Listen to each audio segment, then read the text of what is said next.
বয়েস ভালো আছো সবাই? আমাদের এদিকে আজকের আলোচ্য বিষয় হচ্ছে নগদান বহি দ্বিতীয় অধ্যায়ের। যে নগদান বহি আমাদের কোথায় আসছে?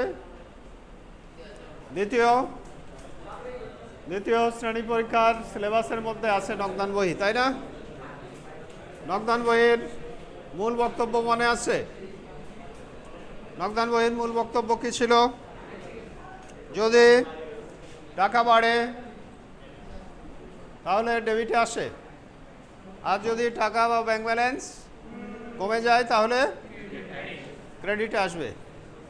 এটা ছিল আমাদের নগদান বহির মূল বক্তব্য। স্লাইডে যা দেখতে পাচ্ছ এবার এটা নিয়ে চিন্তা করো। প্রথমে বলছে স্লাইডে কারবারি বাট্টা পরিমাণ নির্ণয় করো। কারবারি বাট্টা হচ্ছে ধারে ক্রয় বিক্রয়ের সময় যে টাকা ছাড় পাওয়া যায় বা দেওয়া হয়, এটা হচ্ছে কারবারি বাট্টা। ধারে ক্রয় বিক্রয়ের সময় যে টাকা ছাড় পাওয়া যায় বা দেওয়া যায়। এখানে যে লেনদেন আছে, নাম দিয়ে কোনো বিক্রয় থাকা মানে কি? নাম দিয়ে বিক্রয় থাকা মানেই বাকিতে বিক্রয়। এখন দেখবা কোন লেনদেনের মধ্যে বাকিতে বিক্রয় আছে, কোন লেনদেনে আছে খুঁজে বের করো। যে লেনদেনে বাকিতে বিক্রয় আছে, নগদ বাট্টা আর কারবারি বাট্টা এক কথা না। নগদ বাট্টা হচ্ছে নগদ প্রদানের সময় বা পাওয়ার সময় যে টাকা ছাড় দেওয়া হয় বা পাওয়া যায়। প্রদানের সময় বা প্রাপ্তির সময় যে টাকা ছাড় দেওয়া হয় বা পাওয়া যায়। এদিকে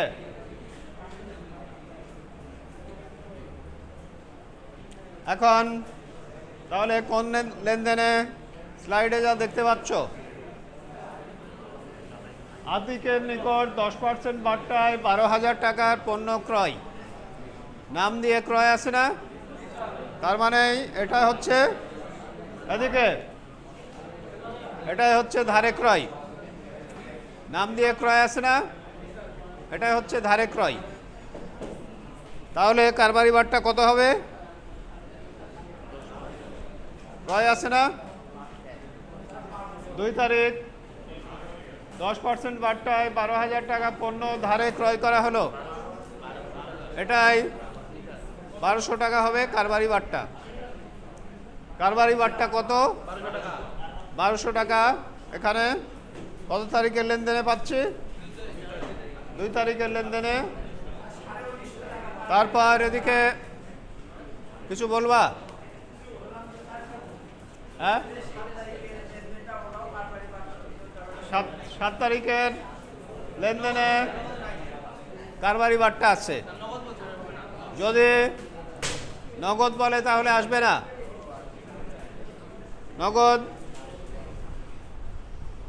নগদ বললে আসবে না। 7 তারিখে কি বলছে? নগদ বলছে, এই জন্য আসবে না। তাহলে আর কোনো লেনদেনে কারবারি বাট্টা নাই। এদিকে আর কোনো লেনদেনে কারবারি বাট্টা না, এটা খেয়াল রাখতে হবে। এরপরে যেটা ব্যাপার, কোনগুলি নগদান বইতে স্থান পাবে না। যেসব লেনদেন দিয়ে টাকার পরিমাণ বাড়ে না, কমে না, কিছু হয় না, সেগুলো নগদান বইতে স্থান পায় না। যদি কোনো লেনদেন দিয়ে টাকার পরিমাণ বাড়ে না, কমে না, এমন কিছু যদি না হয় তাহলে নগদান বইতে স্থান পাবে না। এখানে 2 তারিখে যে ক্রয় উল্লেখ আছে, 2 তারিখের যে ক্রয়, এটা ধারে ক্রয় না? ধারে ক্রয় দিয়ে টাকার পরিমাণ বাড়ে কমে কিছু হয়?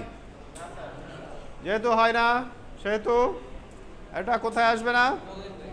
নগদান বইতে আসবে না। নগদান বই আসবে না, তার তালিকা করার সময় এইভাবে দেখাবা। তারপরে নিজ প্রয়োজনে উত্তোলন করা হলো, এটা দিয়ে কি হবে? টাকার পরিমাণ নিজ প্রয়োজনে ব্যবসা থেকে টাকা উঠালে নগদ টাকা কমে যায়, এটা নগদান বহির ক্রেডিটে যাবে। তাহলে এটা কি নগদান বইতে আসবে না? আসবে না মধ্যে এটা দেখা যাবে, এটা নগদান বইতে আসবে। তারপরে কি আছে? মুশফিকের নিকট থেকে ধারে আসবাবপত্র ক্রয়, ধারের কারণে টাকা বাড়ে কমে কিছু হয়? টাকা বাড়ে না, কমে না,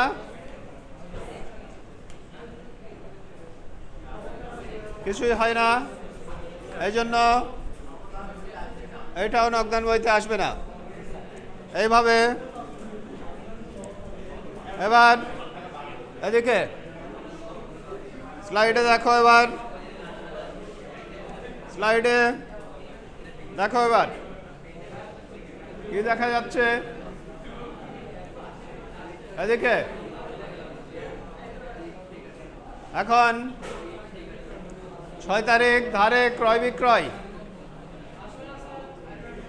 ধারে ধারে ক্রয় বিক্রয়, এটাও নগদান বইতে আসবে না। আশরাফের নিকট 5% বার্তায় 15,000 টাকা পণ্য নগদে বিক্রয় করা হলো, এটা কি নগদান বইতে আসবে? আসবে, এটা দিয়ে নগদ টাকার পরিমাণ বাড়ে, এজন্য আসবে। পূর্বে প্রদত্ত 6,000 টাকার চেক প্রত্যাখ্যান হলো, এটা মানে পূর্বে চেক দেওয়া হয়েছিল, পূর্বে পূর্বে চেক দিলে টাকার পরিমাণ ব্যাংক ব্যালেন্স কমে, ওই চেক যখন প্রত্যাখ্যান হয়েছে তাহলে ব্যাংক ব্যালেন্স কি হবে? বেড়ে যাবে। তুমি কিছু বলবা? 7 তারিখ নগদ বিক্রয় বলা আছে, এই জন্য নগদ বিক্রয়ের মতো হবে। এদিকে ঠিক আছে, 7 তারিখটা নগদ বিক্রয় বলা আছে না, এই জন্য নগদ বিক্রয়ের মতো হবে। এরপর সিট ডাউন। ব্যাংক থেকে অফিসের জন্য উত্তোলন, ব্যাংক থেকে অফিসের জন্য উত্তোলন বলছে, বলো 10 তারিখ, 10 তারিখের ব্যাপার, 10 তারিখের ব্যাপারে যা বলছে, পূর্বে প্রদত্ত চেক প্রত্যাখ্যান মানে আগে চেক দেওয়া হয়েছিল তখন ব্যাংক ব্যালেন্স কমে যায়, এখন যদি প্রত্যাখ্যান হয় তাহলে কি হবে? পূর্বে চেক দেওয়ার সময় ব্যাংক ব্যালেন্স কমে গিয়েছিল, এখন জানা যায় যে ওই চেক পরিশোধ হয়নি, তাহলে প্রকৃতপক্ষে ব্যাংক ব্যালেন্স বেশি না, বেড়ে যাবে, এই জন্য ডেবিটে বসবে। ক্লিয়ার?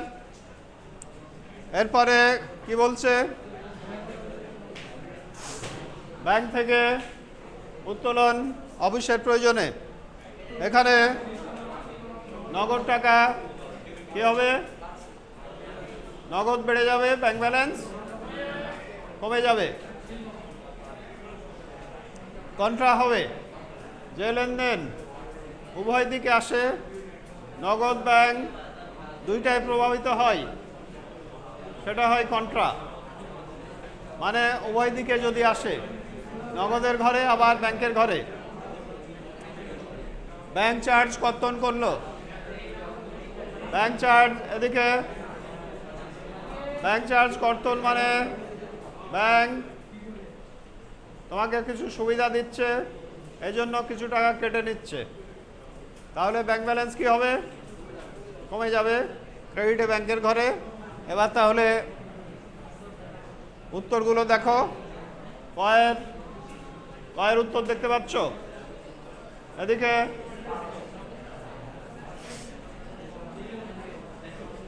কয়ের উত্তরে কোনো প্রশ্ন আছে কারো? কয়ের উত্তরে কোনো প্রশ্ন আছে? এইভাবে ঘর টেনে লিখবা, সাহিত্যের স্টাইলে লিখবা না, ঘর টানা লাগবে, টেনে লিখবা। মনে করো এইভাবে বক্স না করে কেউ নর্মাল লিখলো যে আতিকের নিকট থেকে 10% বার্তায় 12,000 টাকা পণ্য ধারে ক্রয় করা হলো। এদিকে এটা এইভাবে লিখতে হবে, বক্সের মধ্যে লিখবা। নগদান বইতে আসবে না, যে সকল লেনদেন নগদান বইতে আসবে না, যেটা এতক্ষণ আলোচনা হলো, আতিকের নিকট থেকে 10% বার্তায় 12,000 টাকা পণ্য ধারে ক্রয় করা হলো। ধারে ক্রয় দ্বারা টাকার পরিমাণ বাড়ে কমে কিছু হয়? বাড়ে কমে কিছু হয় না, এই জন্য আসবে না। মুশফিকের নিকট থেকে ধারে আসবাবপত্র ক্রয় করা হলো, এই ধারে আসবাবপত্র ক্রয় দ্বারা টাকার পরিমাণ বাড়ে কমে কিছু হয়? এই জন্য আসবে না। তারপর ধারে ক্রয় বিক্রয় যথাক্রমে বলা আছে, ধারে ক্রয় বিক্রয় বলা আছে, তাই না? এটা দিয়ে কি টাকা এদিকে টাকা বাড়ে কমে কিছু হয়? আসবে না। এটাও এইভাবে বক্স টেনে উত্তর করতে হবে। আনাফ বক্স টেনে লিখতে হবে, গল্পের মতো করে লিখবা না, প্যারাগ্রাফ না, এটা হিসাব বিজ্ঞান। তাহলে ঘর টেনে ঘরগুলো টানবা পেন্সিল দিয়ে, লিখবা কালো কালি কলম দিয়ে, তাহলে ভালো হবে। এরপরে এখানে নগদ প্রাপ্তি জাবেদা যদি চাই, নগদ এখানে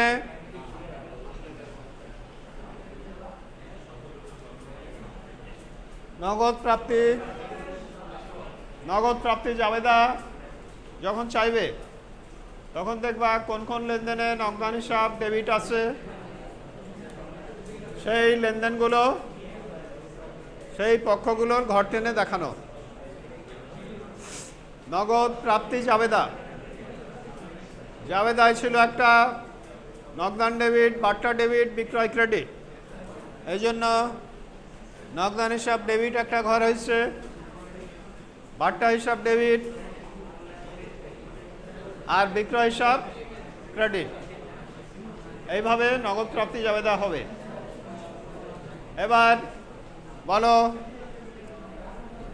এখান থেকে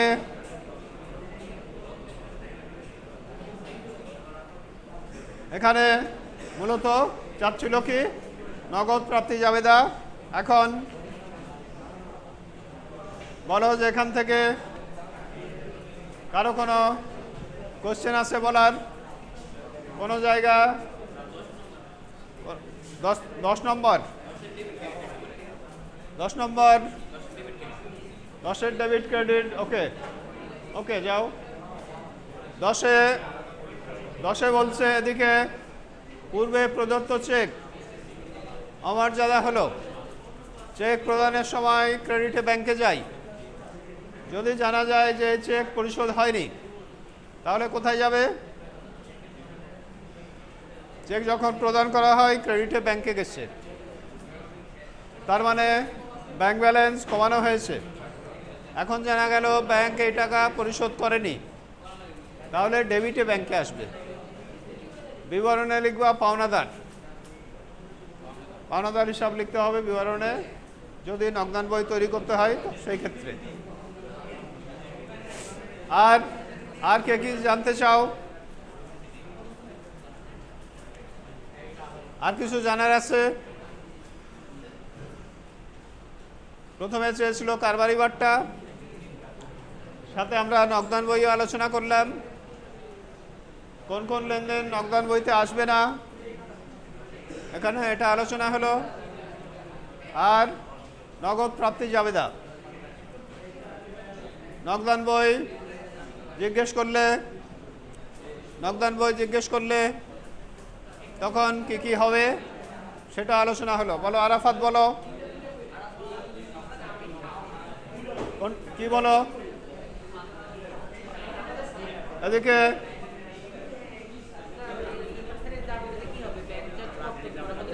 ব্যাংক চার্জ মানে এদিকে তোমাকে ব্যাংক সুবিধা দিচ্ছে, তোমার টাকা রাখতেছে নিরাপদে, এই জন্য ব্যাংক কিছু টাকা কেটে নেয়, এটাকে বলে ব্যাংক চার্জ। কর্তন করলে ব্যাংক ব্যালেন্স কমে আর ব্যাংক চার্জ খাতে ব্যয় হয়। জাবেদা হচ্ছে bank charge debit, bank credit. একই, হ্যাঁ, ধার্য করা আর কর্তন করা একই কথা। আর কি প্রশ্ন আছে? তাহলে এখন জোয়ান স্ট্যান্ড আপ। এই লেনদেন থেকে যখন নগদ পরিশোধ জাবেদা চাইবে, নগদ পরিশোধ জাবেদা চাইলে এখান থেকে কোন কোন লেনদেন লিখবা? এদিকে হ্যাঁ, নগদ পরিশোধ জাবেদা, নগদ পরিশোধ জাবেদা যখন চাইবে তখন এখান থেকে বাকিরা রেডি হও। নগদ পরিশোধ জাবেদা চাইলে নগদ পরিশোধ জাবেদার মধ্যে কোনটা কোনটা আসবে?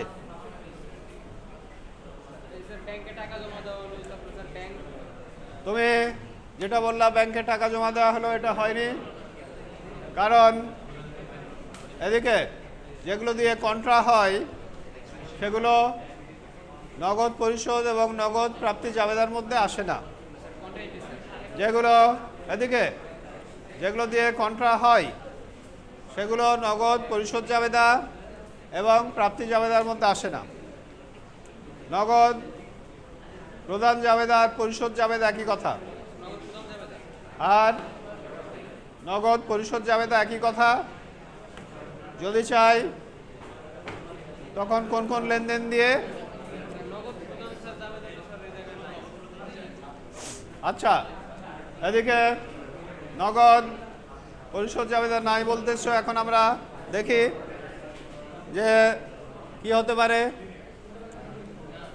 আদিয়াত স্ট্যান্ড আপ, তুমি বলতে পারবা যে নগদ পরিশোধ জাবেদা বা প্রদান জাবেদা যদি চাই সেখানে কোন কোন লেনদেন আসবে? নগদ পরিশোধ জাবেদা বা প্রদান জাবেদা চাইলে এখানে স্লাইডে যা দেখা যাচ্ছে তার ভিতরে কোন কোন লেনদেন আসবে?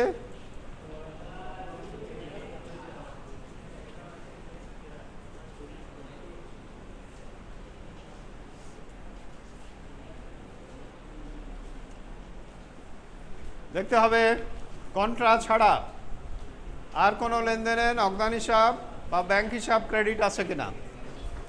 কন্ট্রা ছাড়া, কন্ট্রা মানে কি? ব্যাংক থেকে উত্তোলন আর ব্যাংকে জমা দেওয়া ছাড়া আর কোনো লেনদেনে নগদান বা ব্যাংক হিসাব কি ক্রেডিট আছে? বলো।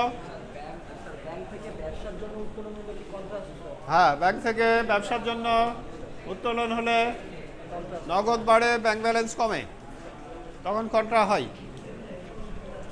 এরপরে এখন বলো আবার এদিকে তুমি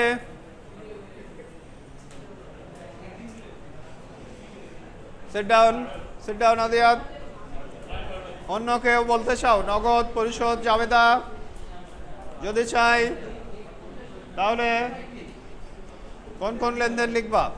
নগদ পরিশোধ জাবেদা চাইলে কোন কোন লেনদেন লিখবা? এখানে কোনো জাবেদায় কন্ট্রা ছাড়া কোনো জাবেদায় নগদান বা ব্যাংক হিসাব ক্রেডিট আছে? কোনো জাবেদায় কোনো লেনদেনে জানুয়ারির 3 তারিখ আছে উত্তোলন ডেবিট নগদান ক্রেডিট। এদিকে তুমি জোয়ান 3 তারিখ আছে উত্তোলন ডেবিট নগদান ক্রেডিট। এটা খেয়াল রাখো, উত্তোলন ডেবিট নগদান ক্রেডিট আছে না 3 তারিখে। এই জন্য নগদ পরিশোধ জাবেদার মধ্যে উত্তোলন হিসাব ডেবিট বলে একটা ঘর টানবা, নগদান হিসাব ক্রেডিট বলে আরেকটা ঘর হবে। যেহেতু নগদান হিসাব ক্রেডিট আছে, পরিশোধ জাবেদা আর প্রদান জাবেদা একই কথা। পরিশোধ আর প্রদান জাবেদা একই ব্যাপার। আর আর নগদান ক্রেডিট কোথায় আছে? আর ব্যাংক চার্জের এদিকে ব্যাংক চার্জের জন্য bank charge debit bank credit. এদিকে ব্যাংক চার্জের জন্য bank debit bank charge debit bank credit না, তার জন্য ঘর টানবা ব্যাংক চার্জ হিসাব ডেবিট একটা ঘর আর ব্যাংক ক্রেডিট একটা ঘর। এরপরে বলো আর কি বলার আছে এখানে?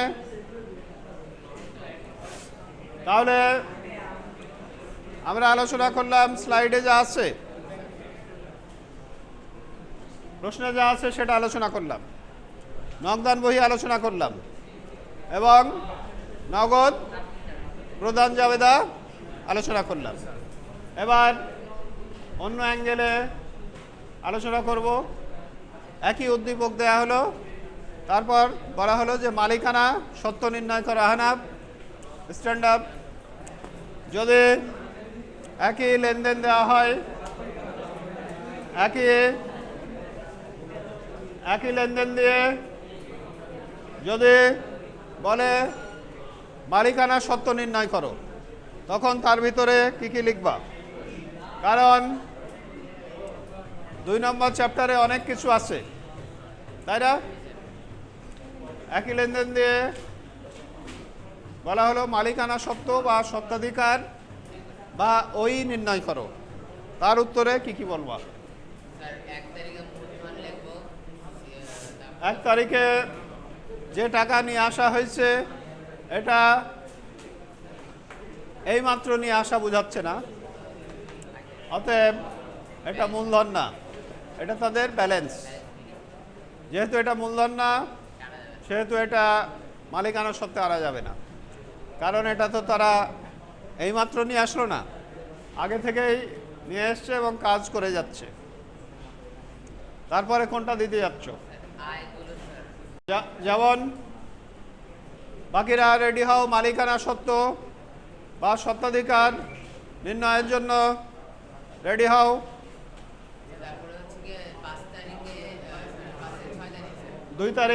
2 তারিখ কিছু লিখবা না? আচ্ছা, কোনটা বলতে যাচ্ছ?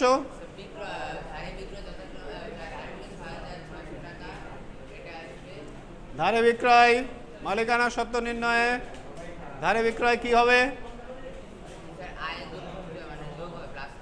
ধারে বিক্রয় যোগ হবে, ধারে বিক্রয় যোগ লিখবা 6600। মালিকানা সত্ত্ব নির্ণয়ে তাহলে ধারে বিক্রয় আয়ের কারণে যোগ হবে। তারপর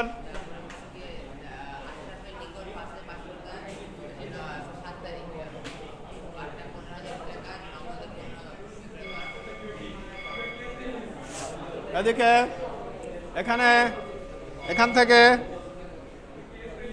এখান থেকে কত বলতে যাচ্ছ? এখানে আমরা মালিকানা সত্ত্ব নির্ণয়ের উত্তর বলেই এই ক্লাস শেষ করব।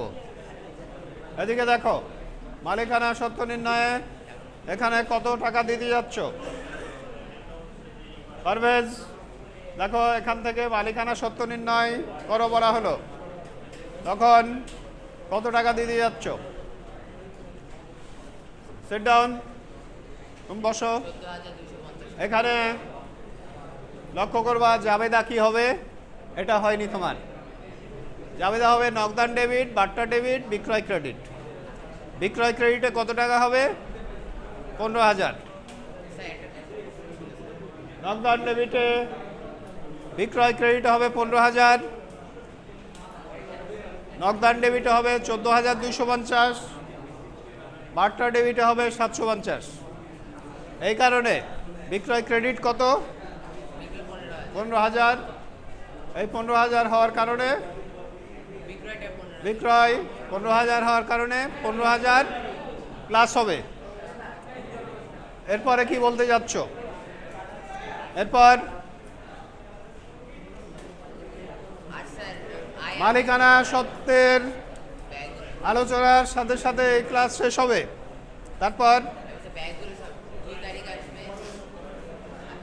তারপরে 2 তারিখে এদিকে 2 তারিখে কত বলতে যাচ্ছ? 2 তারিখ এদিকে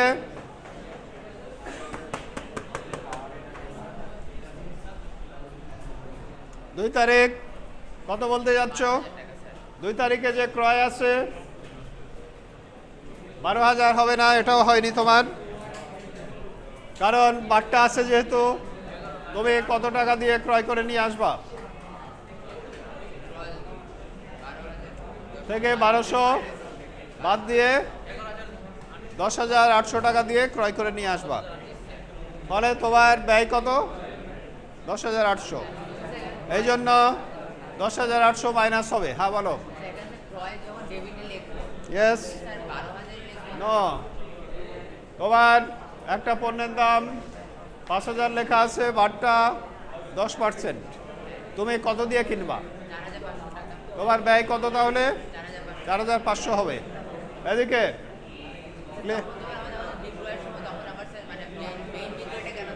কোনটা? ওখানে নগদ বিক্রয় বোঝাচ্ছে, ওটা একরকম। আর ধারে বিক্রয়ের ক্ষেত্রে বাট্টা ডাইরেক্ট বাদ চলে যাবে। তোমার কাছে লেনদেন কত টাকার? বাট্টা বাদ দিয়ে লেনদেন না, এই জন্য ডাইরেক্ট চলে যাবে বাদ। ক্লিয়ার? Sit down. এরপরে এখন শাওন স্ট্যান্ড আপ। হ্যাঁ, এরপরের অংশ আর কি আসতে পারে? মালিকানা সত্ত্ব নির্ণয়। এদিকে আর কি আসতে পারে? মালিকানা মালিকানা সত্ত্ব বা সত্ত্বাধিকার নির্ণয় নিয়ে আমরা আলোচনা করতেছি। কেন? 3 তারিখ, 3 তারিখে উত্তোলন আছে না? উত্তোলন দিয়ে মালিকানা সত্ত্ব কমে না বাড়ে? তাহলে কি করবা? বিয়োগ দিবা, উত্তোলন মাইনাস হবে। পারভেজ, এরপর আর কোনটা দিতে যাচ্ছ? আসবাবপত্র ক্রয় দিতে যাচ্ছ। এটা যেহেতু সম্পদ ক্রয়, সম্পদ কখনো মালিকানা সত্ত্ব নির্ণয় আসে না। তারপরে 6 তারিখে কত দিতে যাচ্ছ?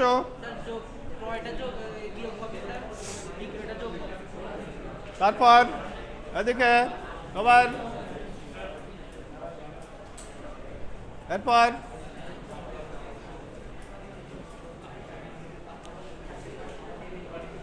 এরপরে কোনটা দিতে যাচ্ছ?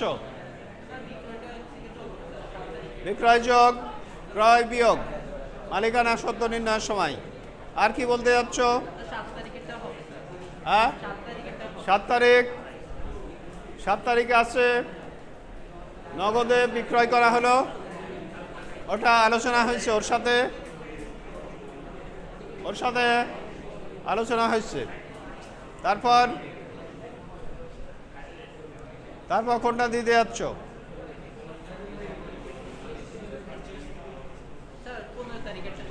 এরপর 7-এর পরে 10 তারিখ দিবা না? 10 তারিখে আসবে এখানে,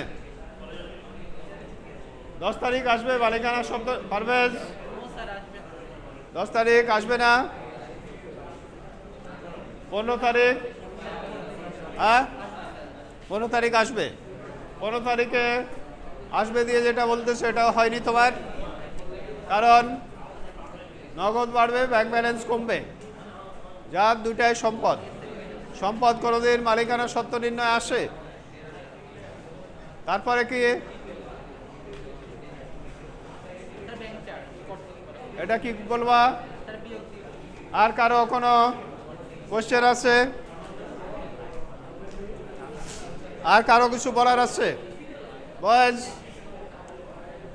মালিকানা সত্ত্ব বা স্বত্বাধিকার নির্ণয় থেকে আর কারো কোনো কিছু বলার আছে? কারো আছে? যদি না থাকে তাহলে সবাইকে ধন্যবাদ।